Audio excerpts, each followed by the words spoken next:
a blessed Wednesday to us. If I may ask you, unsa mang advertisement nga kanunay mubalik-balik sa inyohang huna-huna o sa inyohang pananaw, bisan karong taknaa, karong higayuna. You don't have to answer me, but this is practically how powerful advertisements are. Especially, no one is spared because even those who are traveling can still practically see, no? Daghan kayong mga kuan diha gipang sulat, daghan kayo nga mga sa Facebook, sa social media, daghan kayo.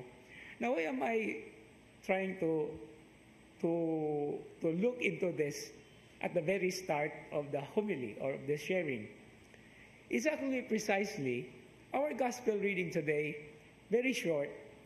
Now, sounds like, of course, it comes from the Gospel of Matthew. But he bases this particular saying of Jesus from the book of Sirach or Ecclesiasticus. Towards the end of the book of Ecclesiasticus in chapter 52, I think verse 23, there is this particular invitation. And according to a very interesting scholarly commentary, this is not just actually an invitation that is said word for word or by word of mouth. It is actually like placed as a karatula. It's actually an advertisement nga murag yung kana bang makakita ka moagi ka sa dala na adito nga come to me, something to that effect, no? And this is what the Lord Jesus is doing.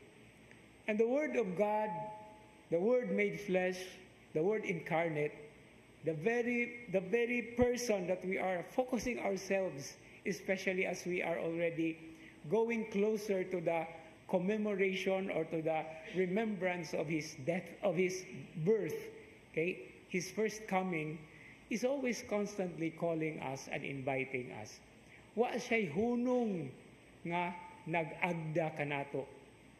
Nag-agda, pero there is a beautiful play on words on this. This is a free invitation. And that's the point why in Cebuano we say agda. And what is our response?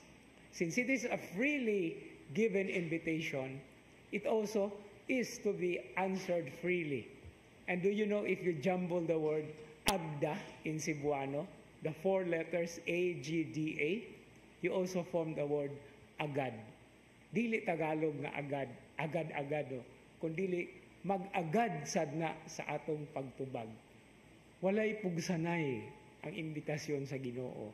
That is one very beautiful thing about it. Because He has given us freedom. And so out of freedom, out of love, out of devotion, we have to respond to His call. So come to me, as He says. We have to come to Him with open hearts, with open hands, with all our lives exposed to Him. Precisely because, according to the first reading as well, He is the only one where or whom we can find rest, even if how faint we have been doing in our lives for the many things that we are doing. And still, His invitation remains to come to Him.